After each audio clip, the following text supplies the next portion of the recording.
तो कहानी की शुरुआत में हमें सियोना नाम करके एक लड़की को दिखाया जाता है जो बहुत ही उदास थी। दरअसल हाल ही में उसका मिस कैरेज हो चुका था, यानी कि वो अपने बच्चे को खो चुकी थी। इसी वजह से उसका जो पति था जुनसिक, वो भी बहुत ही उदास रहने लगा था। एक प्रकार से वो निराश होने की वजह से अपने में ही खो चुका था। उसे काम काज या किसी और से कोई मतलब ही नहीं रहता था। देर रात तक पार्टी करना, दारू पीना, दोस्तों के साथ घूमना, ये उसका रोज का पेशा हो चुका था। एक दिन सियोना उसके पास कॉल कर रही थी समय पर घर आने के लिए, लेकिन वो नहीं आ पाता है। उसने अपने पति के लिए ढेर सारा खाना बना करके रखा था। वो इंतजार कर रहे थे कि जुनसिक आए और वो उसके साथ में खाना खाए, लेकिन काफी ज्यादा रात बीत जाने के बाद वो घर आता है। बिना खाना खाए जाकर के सो जाता है और सियोना भी खाना नहीं खाती है। इस दौरान सियोना जुनसिक से कहती है कि क्यों ना हम एक लॉन्ग ट्रिप पर चलें, इससे हमारा मूड भी फ्रेश हो जाएगा और हम एंजॉय भी कर लेंगे। जुनसिक उसकी बात मान लेता है और सियोना उसे लेकर के एक जगह पर जाने लगती है। वो एक रेस्टोरेंट था जिसे सियोना ने बुक किया था। शिप के सहारे जब ये लोग नदी के किनारे पहुंच जाते हैं तो ये लोग अपनी कार लेकर के उस रेस्टोरेंट की तरफ जाने लगते हैं। लेकिन जिस रास्ते पर ये लोग जा रहे थे उस रास्ते पर आगे जाने के बाद इन्हें मालूम चलता है कि ये रास्ता तो खत्म हो चुका है। वहाँ पर कोई रेस्टोरेंट नहीं था, इसलिए ये लोग अपनी कार को घुमा लेते हैं। आसपास घूमने के बाद इन्हें एक घर दिखाई देता है, जिसके बाद ये लोग उस घर के पास जाते हैं। यहाँ पर एक मिनही नाम करके लड़की थी जो काम कर रही थी। यहाँ पर हम फैंग नाम करके एक इंसान को भी देखते हैं जो मिनही के साथ में रहता है। दरअसल इनका घर ही एक प्रकार से होटल है। जो भी कपल घूमने फिरने के लिए आते हैं वो यहीं पर आकर के रुकते हैं। फैंग इन लोगों का अच्छे से सेवा सत्कार करता है और इन्हें खाने के लिए अच्छा अच्छा खाना देता है और इसके बाद वो रोज की तरह जंगल की तरफ शिकार करने के लिए चला जाता है। इस दौरान जुनसिक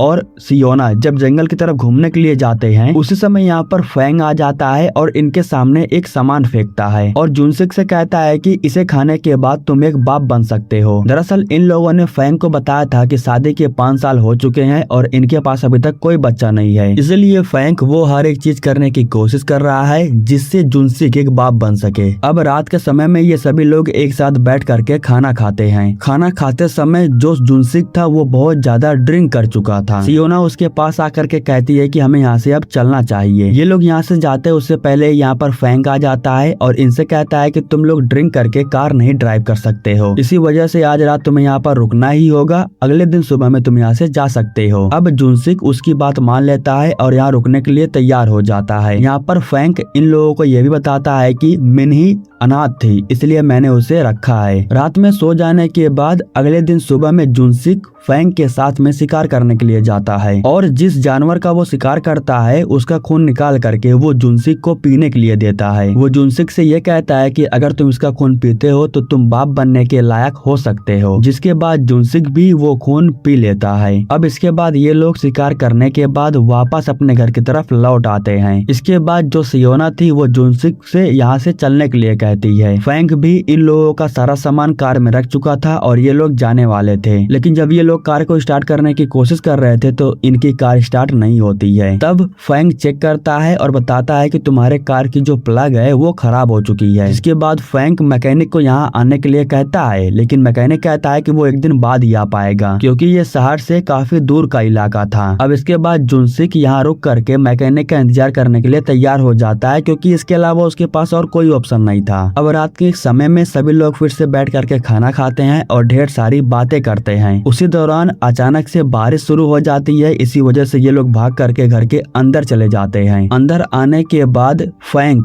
जुनसिक को और मिनही को इन दोनों को एक कमरे में भेज देता है और खुद सियोना के पास आकर के उससे कहता है कि उन दोनों को साथ में रहने देना चाहिए। उसी समय सियोना देखती है कि जुनसिक मिनही को देख रहा था। हालांकि जब जुनसिक उसे देखता है तो वो अपनी बीवी को कमरे में आने के लिए कहता है, लेकिन सियोना कहती है कि वो थक चुकी है इसलिए वो कमरे में सोने के लिए जा रही है। अब उसके चले जाने के बाद जुनसिक भी उसके पीछे पीछे चला जाता है, वो यहाँ पर रुकता नहीं है। रात के समय में जब सियोना सो गई थी तो अभी भी जुनसिक को नींद नहीं आई थी। काफी समय के बाद वो स्मोक करने के लिए बाहर आ जाता है और स्मोक कर लेने के बाद जब वो दोबारा घर के अंदर जाता है तभी यहीं पर फैंग आ जाता है जो उसे लेकर के अपने कमरे में मिनही के पास जाता है और जुनसिक से कहता है कि तुम्हें हमारे साथ में ड्रिंक पीना चाहिए। अब उसे ड्रिंक पिलाते हुए फैंग उसे कमरे में ही छोड़ करके चला जाता है और इस दौरान जो मिनही थी वो उसके बहुत करीब आ जाती है। इन दोनों के बीच में रोमांस शुरू हो जाता है और इधर जो फैंग था था वो सियोना के कमरे में आ जाता है। फैंक उसके पास जाने के बाद उसे लेकर के विंडो के पास जाता है। जब सियोना विंडो में से झांकती है तब वो देखती है कि जुनसिक मिन्ही के साथ में इंटीमेट हो रहा था। इधर मौके का फायदा उठा करके जो फैंक था वो सियोना के साथ में इंटीमेट होने लगता है। अब अगले दिन सुबह हो जाने के बाद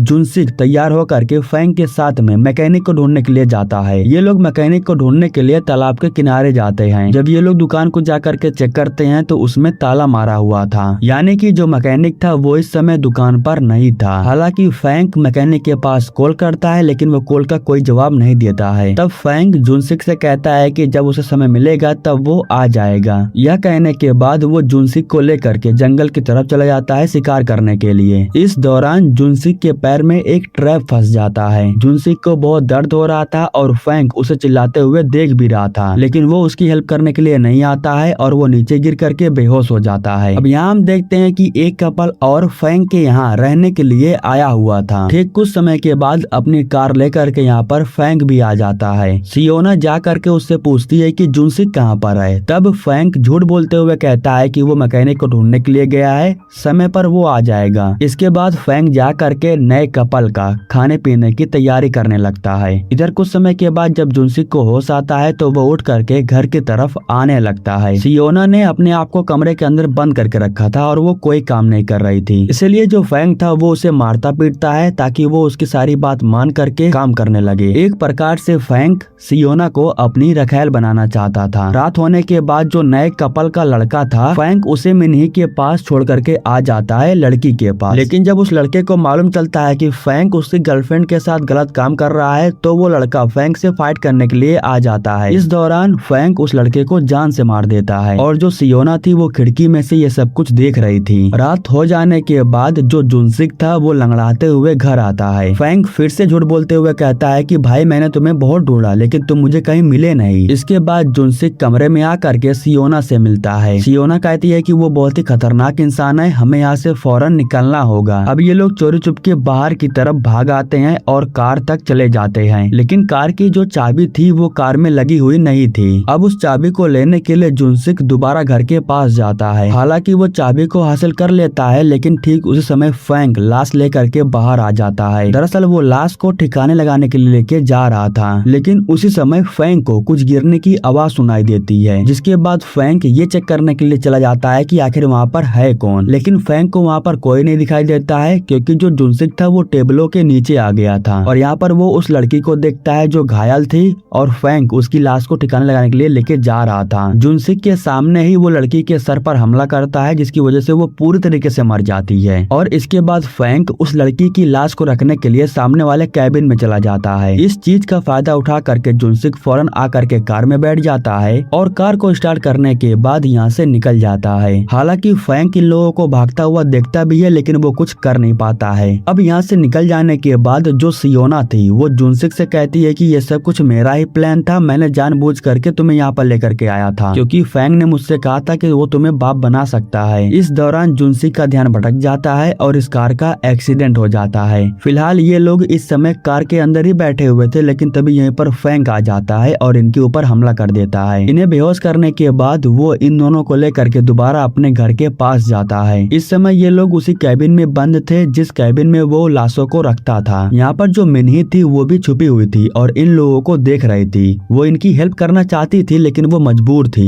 अगर वो इनकी हेल्प भी करती तो फैंक उसे बहुत मारता। कुछ समय के बाद जब जुनसिक को होश आ जाता है तब सियोना उसे बताती है कि एक दिन फैंक ने मेरे पास कॉल किया था, उसने मुझसे कहा कि तुम जुनसिक को मेरे पास लेकर के आओ, सब कुछ ठीक हो जाएगा और इसीलिए वो उसे लेकर के फैंक के पास आई थी क्योंकि वो भी एक बच्चा चाहती थी। लेकिन उसे नहीं पता था कि यहाँ आने के बाद उसके साथ ये सब कुछ होने लगेगा। ठीक उसी समय यहाँ पर फैंक आ जाता है और वो जुनसिक के मुंह पर पट्टी बांध देता है ताकि वो बोल ना सके। इसके बाद वो चाकू की मदद से जुनसिक को मारने ही वाला था, लेकिन उसी समय इनके घर के पास दो पुलिस वाले आ जाते हैं, जिसके बाद फैंक उसे मारता नहीं है बल्कि वो पुलिस वालों से बात करने के लिए चला जाता है। पुलिस वाले फैंक को अच्छा इंसान समझते थे। वो फैंक के पास आकर के उसे एक तस्वीर दिखाते हैं और फैंक से कहते हैं कि इस कपल की मिसिंग रिपोर्ट दर्ज हुई है, हम इस कपल को ढूंढ रहे हैं। इस दौरान कैबिन के अंदर जो सियोना थी वो एक बाल्टी को नीचे गिरा देती है और इसके तुरंत बाद वो अपने पैरों को भी दीवार से पीटने लगती है। ये आवाज सुनने के बाद पुलिस वाला कैबिन की तरफ जा रहा था चेक करने के लिए, और इसके बाद जैसे ही वो कैबिन के दरवाजे को खोलता है तो पूरी सच्चाई उसके सामने आ जाती है। लेकिन वो कुछ एक्शन ले पाता उससे पहले ही फैंग चाकू की मदद से उसके गले को ही काट देता है। अब दूसरा वाला जो पुलिस अफसर था वो सब कुछ देख लेता है और वो टीम के पास कांटेक्ट करके उन्हें यहाँ पर आने के लिए कह रहा था। लेकिन इसके बाद फैंग जा करके उस पुलिस वाले को भी जान से मार देता है। और इधर जो मिनी थी वो फाइनली इन दोनों की हेल्प करती है, वो इन्हें छोड़ देती है, जिसके बाद ये दोनों यहाँ से जंगल की तरफ भाग जाते हैं। लेकिन कुछ समय के बाद जब इसके बारे में फैंग को मालूम चलता है तो वो मिनी के ऊपर बहुत गुस्सा हो जाता है और उसे थप्पड़ भी मारता है। हालांकि मिनी रिक्वेस्ट कर रही थी कि वो